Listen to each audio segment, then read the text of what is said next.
Баршаңызға сәлем. Менің тегін сабағыма қош келдіңіз. Бүгін сіздерге пайдалы ақпарат беретін боламын. Видеоны соңына дейін көріңіздер. Бүгінгі тақырып баттар мен витаминдер туралы болады. Бұл тақырып менің блогымда өте актуальны. То есть біреулер береміз дейді, біреуміз бермейміз дейді. Біреу пайдасы бар десе, біреу пайдасы жоқ дейді. Қазіргі таңда мен на данный момент задержкасы бар балалармен жұмыс істеп жатырмын. Задержкасы бар балалардың барлығын қазіргі таңда маркетинг ретінде қолданып жатыр. То есть біз ЗПР-ді емдейміз, аутизмді емдейміз, осы витаминдерді ішсең памятің мықты болып кетеді деп сөйтіп неше түрлі маркетингпен сауда жасап жатыр. И көп ата-аналар соған сеніп жатыр.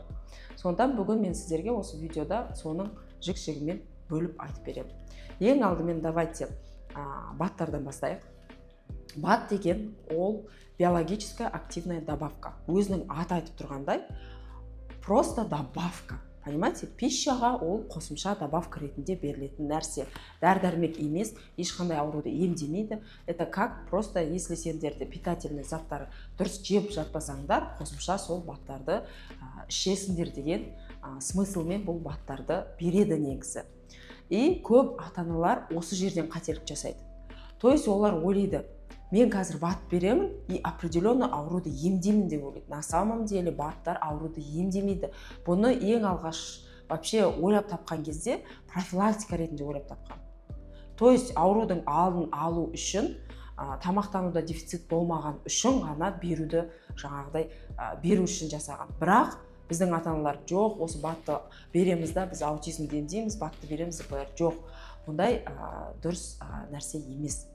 Бұл баттарды негізі сіздер тексерсеңіздер болады. Витамин болсын, бат болсын, препарат болсын, есть специальный сайт. MedIQ деп аталады. Қазір төменге жазып кетеміз. Сол MedIQ сайтына кіресіздер, сөйтіп определенный сізге керек препаратты жазасыздар. Мысалы кортексин или актовигин или определенный какой-то батты жазсаңыз, астына шығады. Имеет такая-то доказательная база, осындай нәрселерден исследованиядан өткен, осындай пайдасы бар деген сияқты. Любой препарат сөйтіп тексерсеңіздер болады.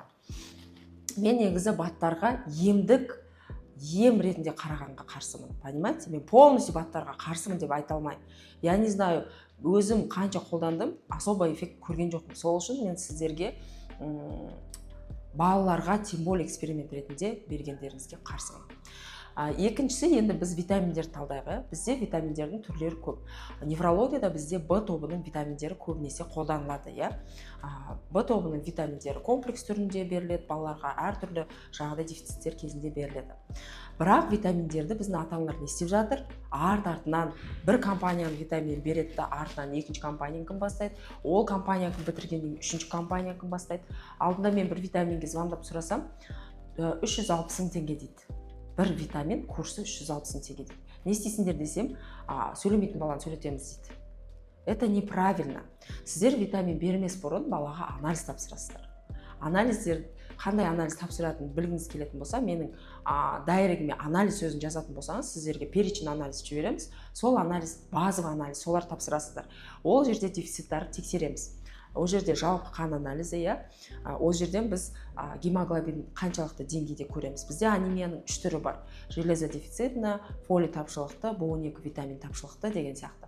Осы тапшылықтарға тексерген кезде сіздер осы анализде дефицит бар болса бересіздер, жоқ болса бермейсіздер. Прям если комплекс балаңыз дұрыс тамақ ішпейді, комплекс витамин бергіңіз келген жағдайдың өзінде де максимум 1 жылда көктемде, күзде 2 рет ең көп дегенде берсеңіздер болады. Или 1 рет берсеңіздер болады. Но қазір мен естіп атқандай, бірінің артынан ананы бітіріп анан деген болмайды ондай. Түсінікті, То есть сіздер анализ тапсырасыздар, если дефицит бар бересіздер, дефицит жоқ бермейсіздер.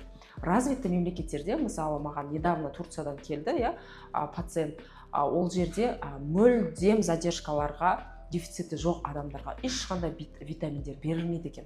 А бізде қалай? Бізде вообще фарм контроль жоқ, понимаете? Налево, направо бәрін сатып жатыр. Сіздер олардың құрамдарын білмейсіздер. Балаға жанама әсерлерін білмейсіздер. Гипервитаминоз деген бар. Мысалы маған бір пациент келді, бала Д витамин ішкен и балада откат кеткен. Почему? Потому что Д витамин артығымен қолданып жүрген.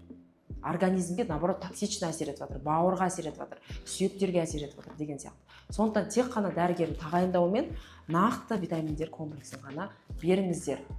Енді мен негізі бір тегін сабақтың ішінде барлық информацияны беру қиын да, сондықтан мен сіздерді тегін сабағыма шақырамын. Ол тегін сабаққа біз ссылканы WhatsApp группаға беретін боламыз.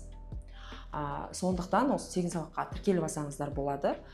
Сол жерде біз задержканы от-үйде талқылайтын боламыз. Қандай мифтер бар, задержкасы бар ата-аналар не істеу керек, қандай жаңағыдай задержкаға қандай коррекциялық жұмыстар жасалу керек, үй жағдайында ата-аналар баламен қалай айналысу керек деген сияқты тақырыптардың бәрін талқылаймыз. Ол үшін төмендегі ссылка беріледі. Сонымен тегін сабақтың WhatsApp группасына тіркеліп алыңыздар. Тыңдағандарыңызға рахмет, қош сау болыңыз.